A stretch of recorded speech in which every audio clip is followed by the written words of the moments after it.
Ito ang ilan sa mga side effects ng Viagra, Cialis at Levetra. Pananakit ng ulo, sipon o nasal decongestion, dyspepsia, flushing o redness ng balat, at priapism o sobrang erection na umaabot ng halos na 4 na oras na minsan nagdudulot na ng sakit. Pangalawa, vacuum erection device. Ito ay tumutulong sa penile erection sa pamamagitan ng pag-vacuum sa ari ng lalaki upang tumigas. At pangatlo, prosthetic implants.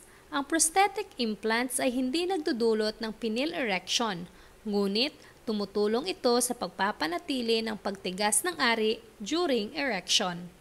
Iba-iba ang treatment sa bawat pasyenteng may erectile dysfunction, nakadepende sa possible causes ng pagdanas mo nito.